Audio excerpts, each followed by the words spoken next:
Okay, طلاب صباح الخير. Our talk today is a continue for the past lecture. It is gluconeogenesis, and as we have said, there is a lot of sources or various of sources like amino acids, lactate, pyruvate. Let me show you.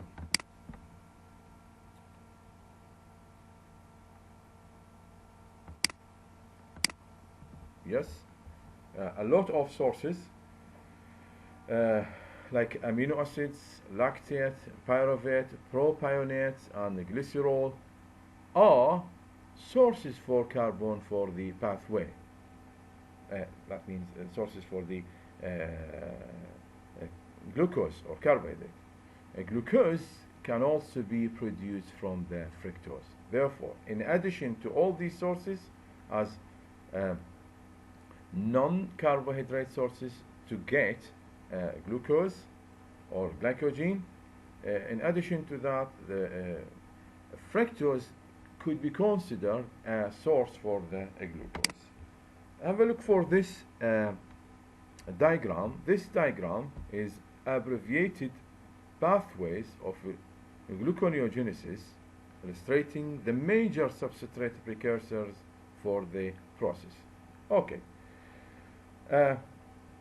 More than one source to get intermediate compound in the, for example, glycolysis or citric acid cycle. In the final, the result was glucose.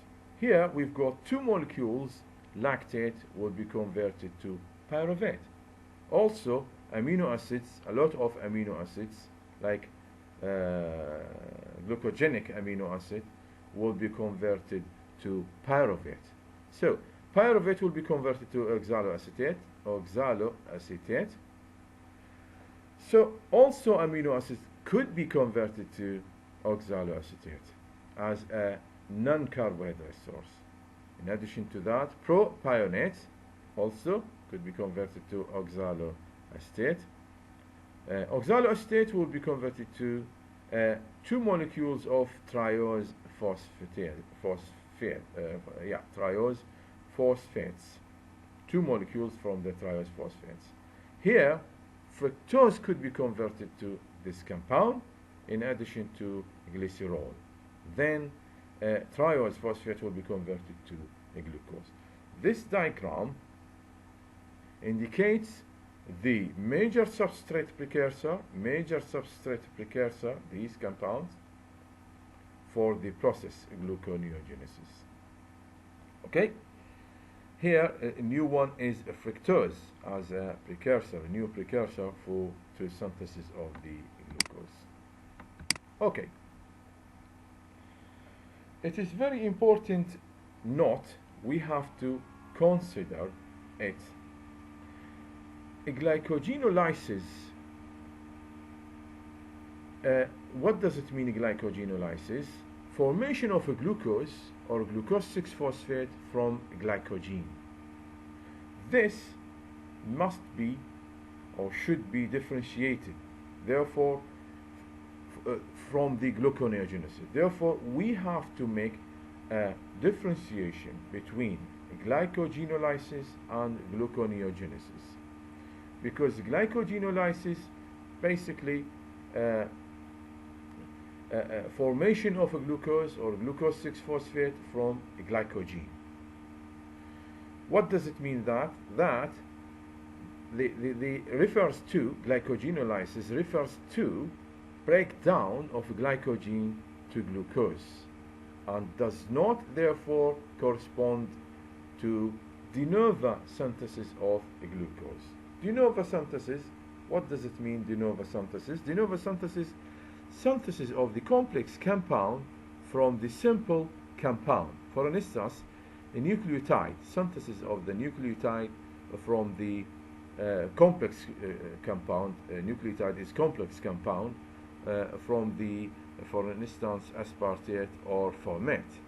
This is the simple compound to synthesis complex compound like nucleotide. Therefore, just a breakdown of this polymer of glucose to simple unit of a glucose. Therefore, doesn't represent the de novo synthesis of the glucose. Okay? While gluconeogenesis, gluconeogenesis, this is will produce glucose from non-carbohydrates. Glycogenolysis provide glucose from carbohydrate sources, while gluconeogenesis from non-carbohydrate. Anyway, gluconeogenesis is essential for the survival of humans and other animals, as blood glucose levels have to be maintained to support metabolism of tissues that use glucose as their primary substrate. Therefore, gluconeogenesis, it is very important in a lot of organs, because this process will support the bloodstream with normal blood glucose level. That means maintenance for the blood glucose level. And these tissues or these organs will use this molecule, I mean glucose, as the primary substrate. Therefore, there is a lot of metabolism or process use glucose as the primary substrate. These organs include like brain, red blood cells, kidney, medulla, lens, cornea, and testis. All these organs use the glucose as the primary substrate for a lot of processes. Therefore, the gluconeogenesis is very important for these organs, because gluconeogenesis enables the maintenance of blood glucose levels long, يعني لفترة طويلة, long after all dietary glucose has been absorbed and completely oxidized. In addition to that, glucose stored as glycogen has been used up. Okay?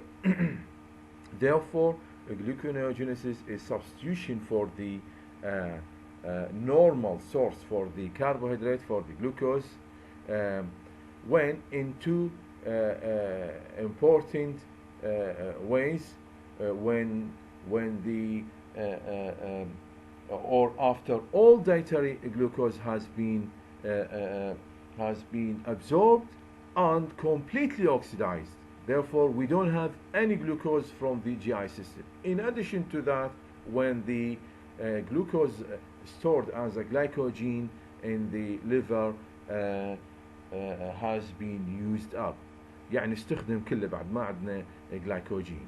Then, without glycogen, without glucose from the GI system, what does it mean? That there is another process which is called gluconeogenesis. Therefore, these organs consider or has been considered the gluconeogenesis.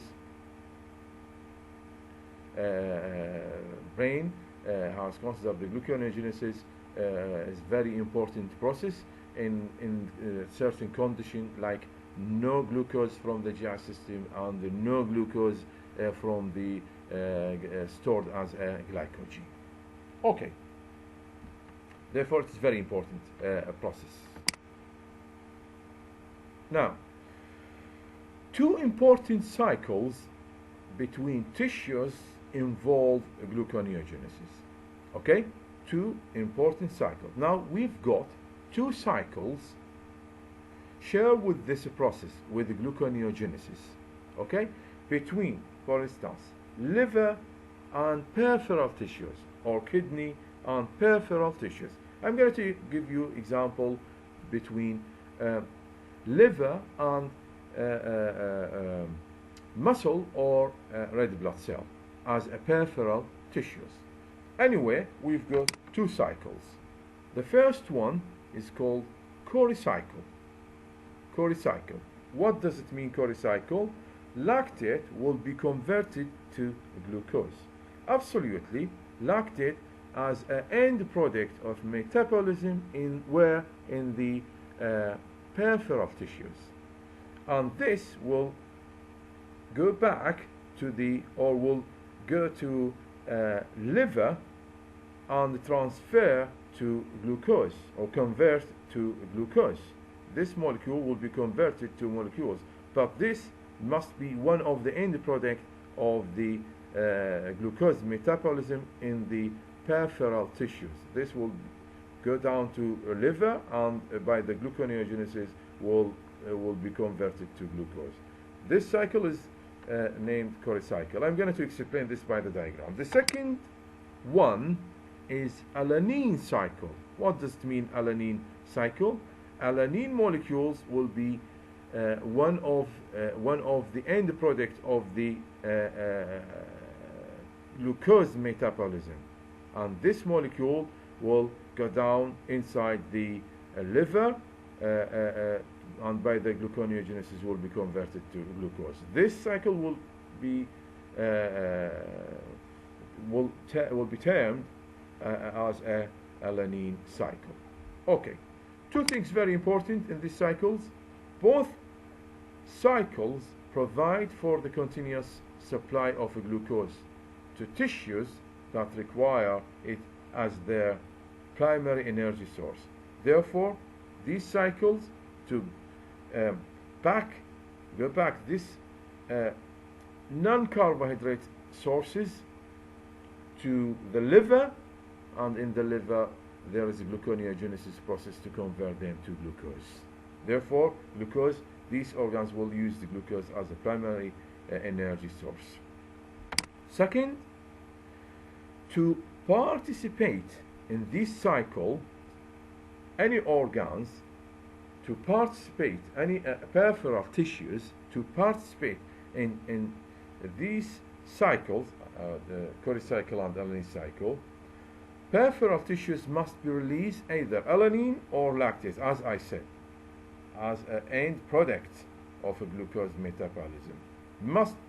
There is a release for alanine or lactate. Therefore, alanine will go to in the alanine cycle, or lactate and they'll go to corecycle. So,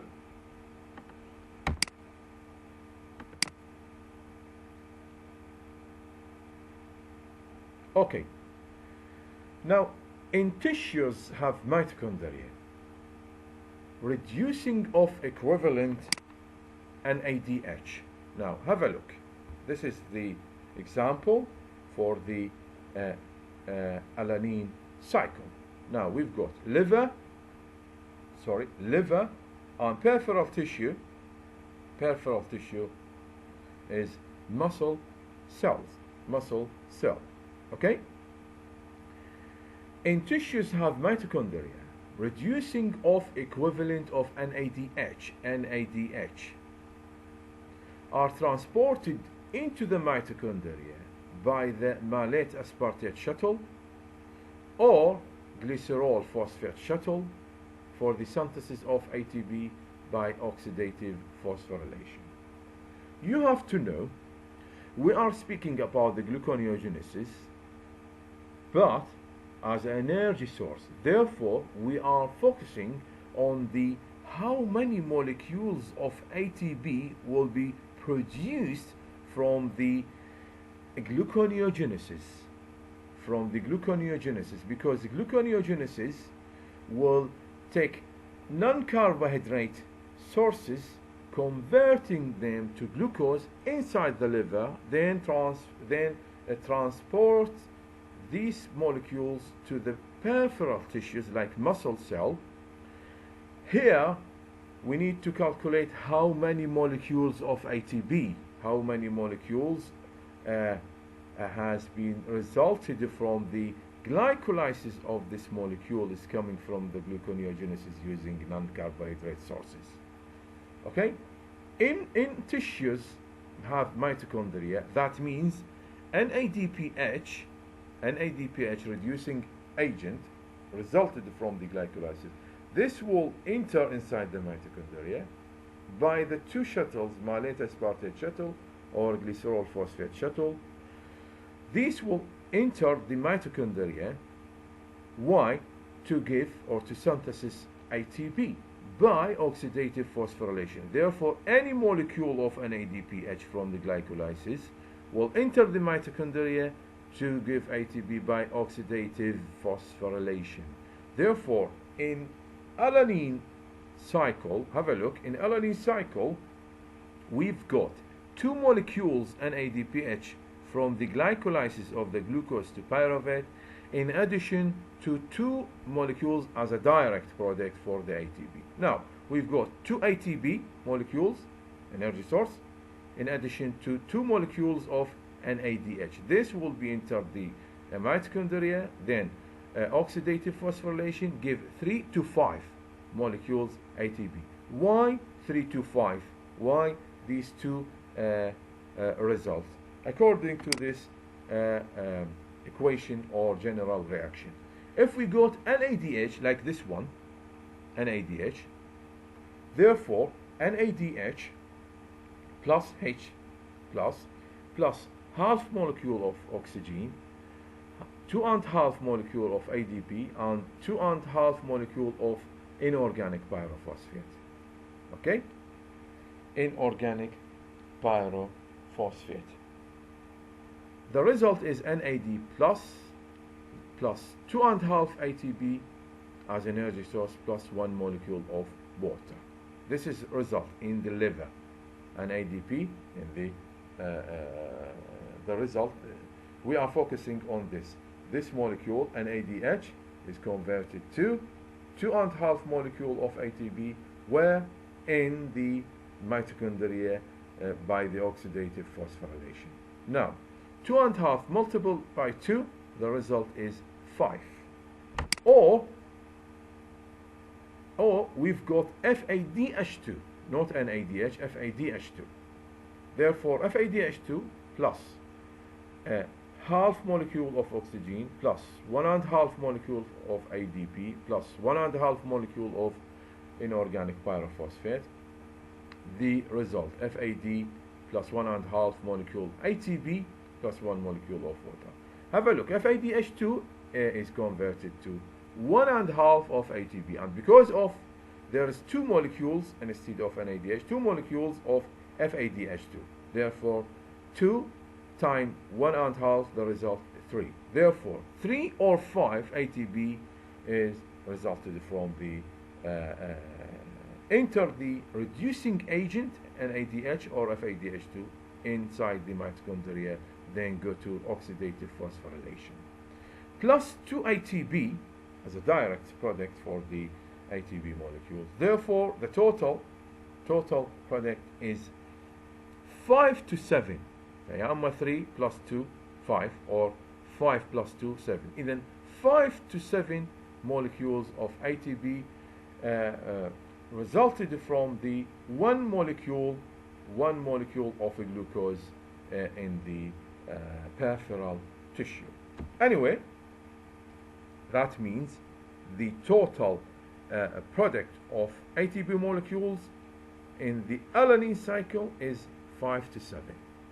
Okay, glucose in the glycolysis will give pyruvate. Very important notes here. NADPH is reducing agent, but will not convert the pyruvate to lactate. Will not convert the pyruvate to lactate. If it did, pyruvate would not be available for the conversion to alanine transamination with the glutamate. Pyruvate cannot convert it to alanine. We don't have pyruvate will make a transamination of the for the amino group in the glutamate going to pyruvate to give alanine. if NADH will be reduced the pyruvate to lactate, therefore we don't have alanine, therefore we don't have any alanine cycle. Therefore, very important things, NADH will not be used as a reducing agent to convert the pyruvate to lactate. Okay. Transamination of the amino group from the glutamate to pyruvate give alanine, 2 molecules of alanine in the peripheral tissue, in muscle cells. Then alanine, as a shuttle, undergo to the liver, and here there is 2 pathways for the alanine. Gluconeogenesis, here the consequence is that 5 to 7 molecules of ATP can be formed per glucose molecule in peripheral tissue that participate in the alanine cycle. This is general. But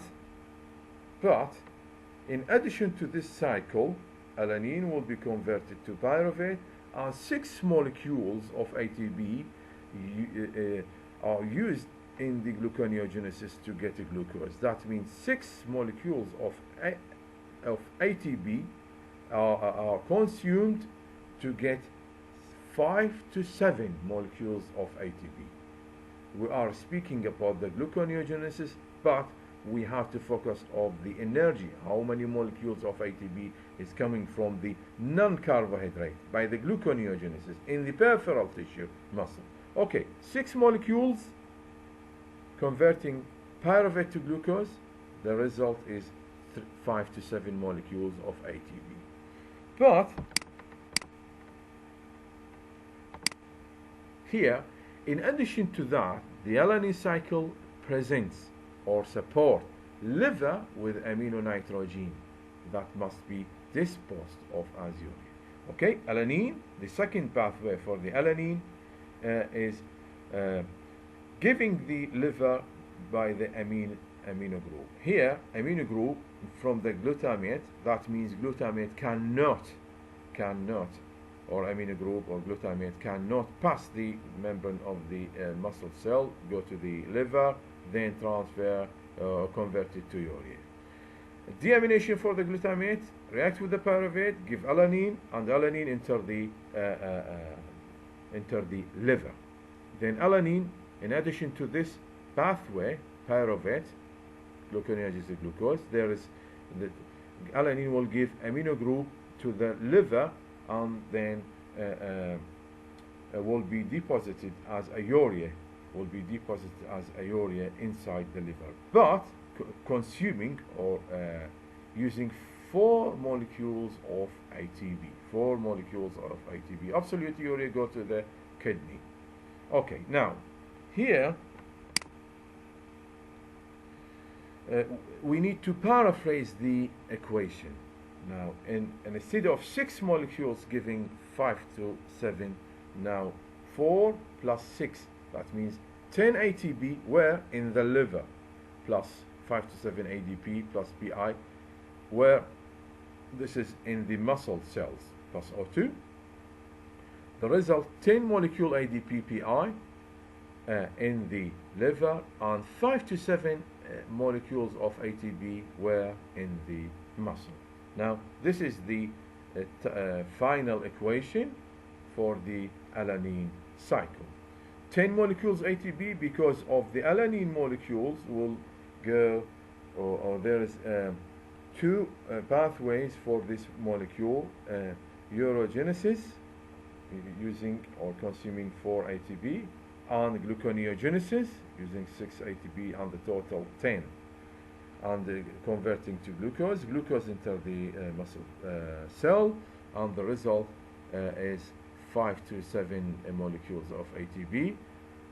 2 of them direct, and 3 to 5 from the enter the molecule reducing agent NADH or FADH2 in the mitochondria by the 2 shuttles, then oxidative phosphorylation to give this molecule. This is Krebs cycle is very, I guess now it is very clear, just the relationship or between the liver and peripheral tissue, gluconeogenesis, using gluconeogenesis to get glucose, then give it energy, and this molecule, alanine and molecule, go back to the liver. And the alanine, there's two pathways, urogenesis and gluconeogenesis. This cycle is called alanine cycle. This cycle is called alanine cycle. Okay.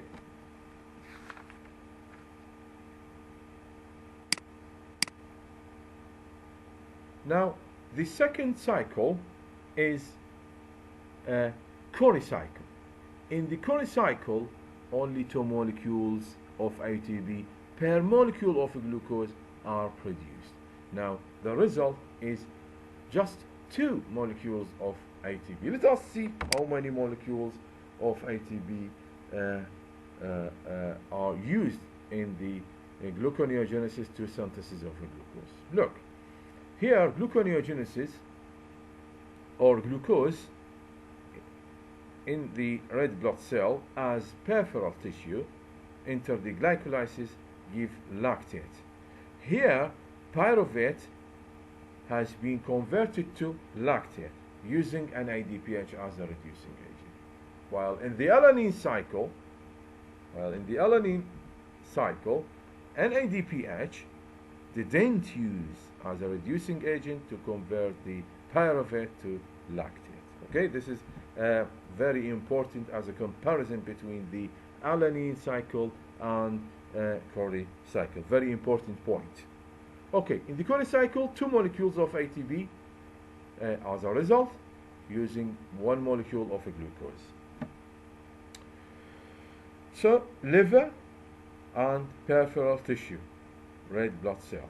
Here, glycolysis, the end product of the glycolysis for the glucose is lactate, while in the end product in the alanine cycle was alanine.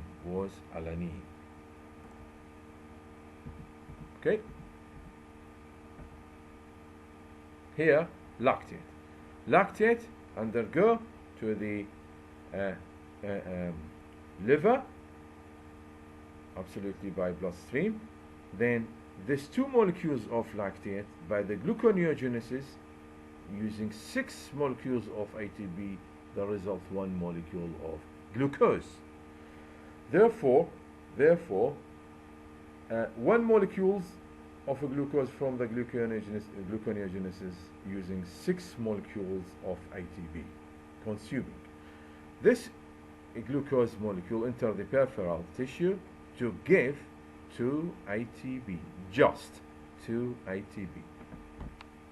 This cycle is termed or is called Cori cycle. Cori cycle give 2 ATP, while and consuming 6 ATP. Alanine cycle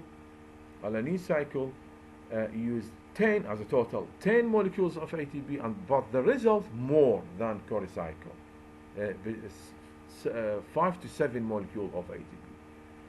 Therefore, consequently or subsequently, alanine cycle is more efficient than Cori cycle because of the number of molecules molecules of ATP produced from this cycle is more than in Cori cycle. 5 to 7 is more than 2. Therefore, alanine cycle is more efficient than Cori cycle. Okay.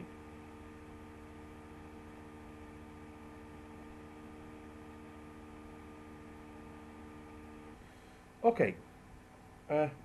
Let us go to, this is the equation for the Cori cycle. 6 molecules of ATP, 6 molecules. This is in the liver. 2 ADP PI, where in the peripheral tissue. Then 6 molecules ADP PI in the liver, and 2 ATP molecules were in peripheral tissue. Okay. Therefore, according to this result, alanine cycle is more efficient than Cori cycle because give higher higher amount of energy source molecules of ATP. Okay. Now let us go to the important allosteric regulatory features of the gluconeogenesis. Let us see the important factors that affect on the gluconeogenesis. According to this diagram, lactate is converted to glucose by more than one step. Each step, there's a lot of factors have effect on this step, or on this step, or this step. Therefore, let us see, lactate is converted to pyruvate, then pyruvate is converted to oxaloacetate. But here, acetyl-CoA has positively effect on the pyruvate conversion of pyruvate to oxaloacetate.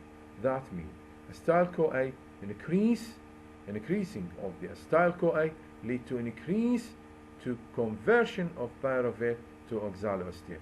What does it mean that? That means increase the gluconeogenesis. Therefore, acetyl-CoA has positively effect on the gluconeogenesis. Okay? So, let us continue. Oxaloacetate will be converted to phosphoenol pyruvate. And we know phosphoenol pyruvate will go back to form pyruvate by the malate shuttle.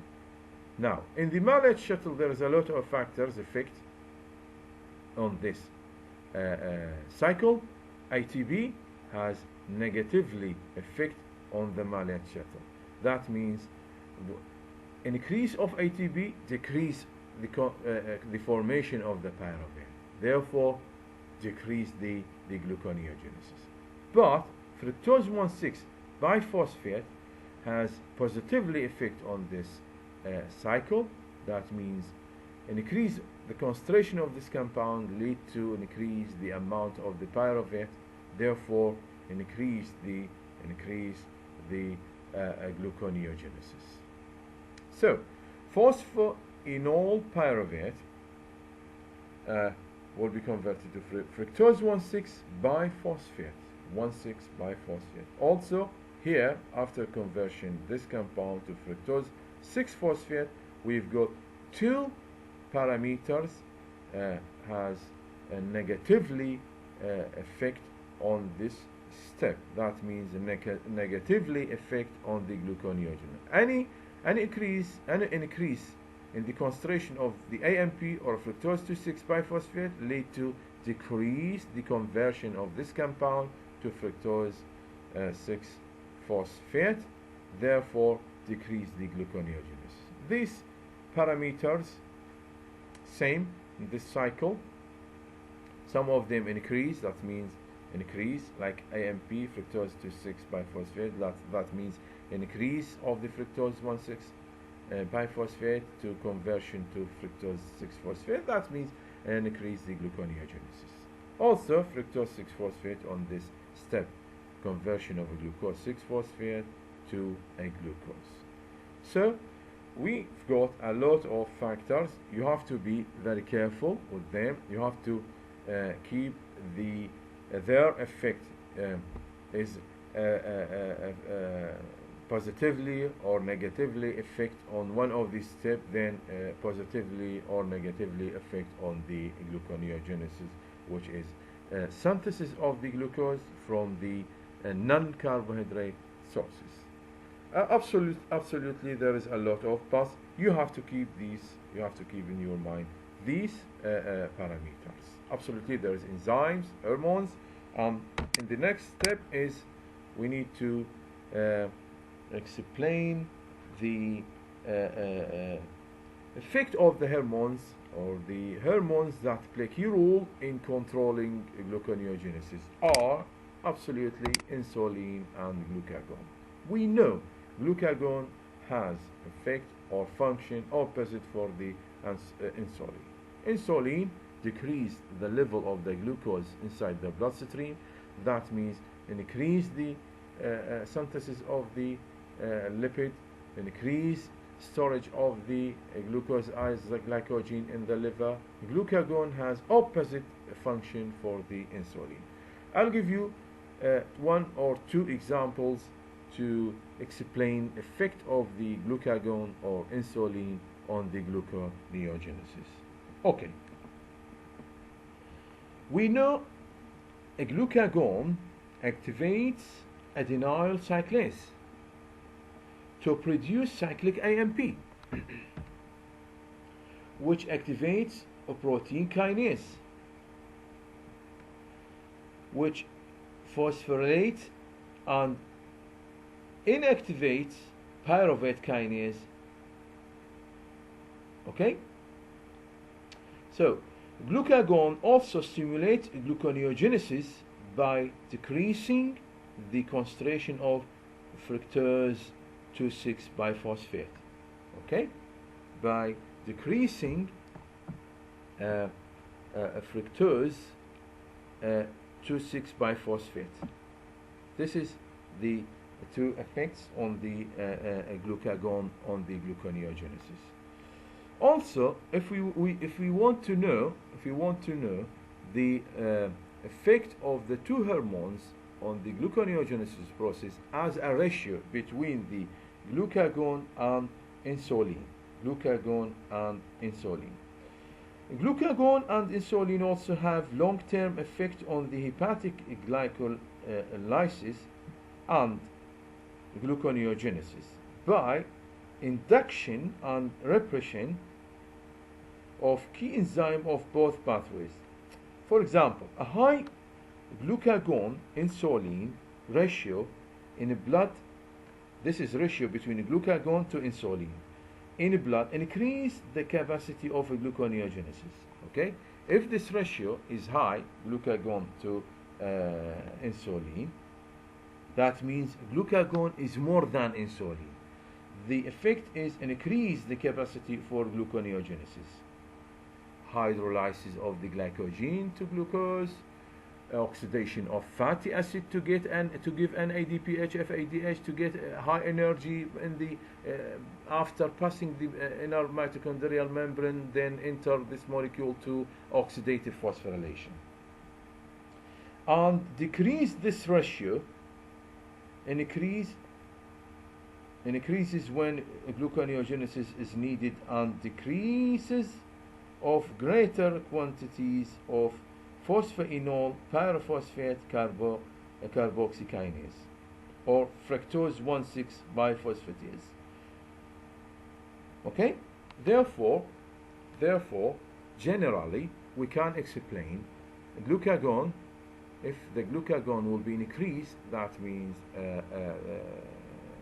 increase the beta oxidation or oxidation of fatty acid, therefore increase the energy source, because this will give one of the intermediate compounds that used as a non-carbohydrate source for the gluconeogenesis.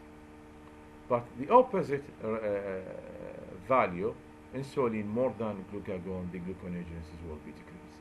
This is very simple or short explained for the insulin and the glucagon. Now you have to read more.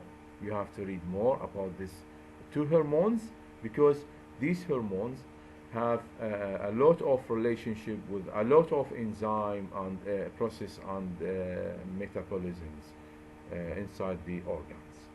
Okay. Thank you so much for your listening. I guess it was very interesting talk about the gluconeogenesis, because the gluconeogenesis is very important. Now you have to know it is very important for the brain, for the blood cell, red blood cell, or kidney, medulla. Therefore, this is very important to support this peripheral tissue with the normal level of the glucose, because these tissue are using this molecule as a primary source for the energy. And we explain two cycles to transfer the end product of the metabolism of the carbohydrate inside the peripheral tissue to the liver. We've got alanine cycle and core cycle, and we calculated the amount of energy is coming from the hydrolysis of the glucose and consuming to synthesis of this glucose from non-carbohydrate sources, and we the conclusion was alanine cycle more efficient than core cycle. Also, there's a lot of parameters affect on the gluconeogenesis. It depends on the steps. Some of them has positively effect on this step, therefore positively effect on the gluconeogenesis, or opposite, negatively effect. Hormones, you have to read more, and I explained 3 points for the 2 hormones. Okay, thank you so much for listening, and bye-bye.